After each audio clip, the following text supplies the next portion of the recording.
আজকের গল্প বউয়ের ভয়ে। এক রাজা একদিন দেখতে চাইলেন তার রাজ্যবাসীদের ঘরে কার হুকুম চলে, স্বামীর নাকি স্ত্রীর। তিনি রাজ্যে ঘোষণা করলেন, যার যার ঘরে বউয়ের কথা মানা হয় তারা রাজপ্রাসাদে এসে এক হাঁড়ি করে রসগোল্লা নিয়ে যাবে, আর যার ঘরে স্বামীর কথা চলে সে পাবে একটা সুন্দর ঘোড়া। পরের দিন সমস্ত রাজ্যবাসী হাজির, সবাই এক হাঁড়ি করে রসগোল্লা নিয়ে ঘরে চলে যেতে লাগলো। রাজা ভাবলেন, সন্ধে হয়ে গেল, এখনও কি এমন একজনকেও পাওয়া যাবে না যার ঘরে স্বামীর কথা চলে। এমন সময় একজন এলো, লম্বা চওড়া স্বাস্থ্য, ইয়া বড় গোঁফ। সে এসে বলল, আমার ঘরে আমারই কথা চলে। রাজা বেজায় খুশি হলেন।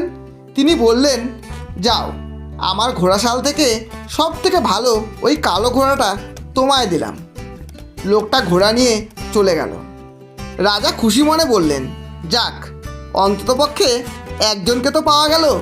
কিন্তু কিছুক্ষণ পরই দেখা গেল সেই লোকটা ঘোড়া নিয়ে ফিরে এলো এবং বলল, রাজামশাই, আমাকে ঘোড়াটা পাল্টে দিন।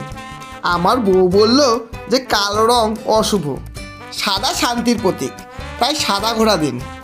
রাজা রেগে গিয়ে বললেন, তুই ঘোড়া রেখে এক হাঁড়ি মিষ্টি নিয়ে এখনই আমার সামনে থেকে বিদায় হও। রাতের বেলা মন্ত্রী এসে বলল, রাজামশাই, সবাই তো এক হাঁড়ি করে মিষ্টিই নিল।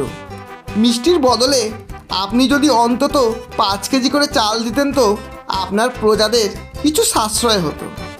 রাজা বললেন, আমিও সেটাই ভেবেছিলাম, কিন্তু বড় রানী বলল এক হাঁড়ি করে মিষ্টি দিলেই ভালো হবে। মন্ত্রী শুধালো, রাজামশাই, আপনাকেও কি হাঁড়ি থেকে মিষ্টি প্লেটে বেড়ে দেব?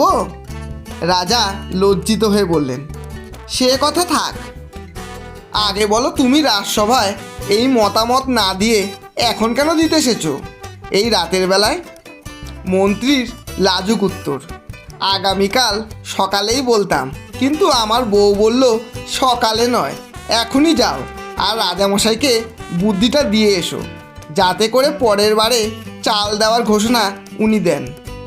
রাজামশাই স্বস্তির হাসি এসে বললেন, শেষ এক হাঁড়ি মিষ্টি বেঁচে আছে, এটা তুমি নিয়ে যাবে নাকি আমি তোমার ঘরে পাঠিয়ে দেব?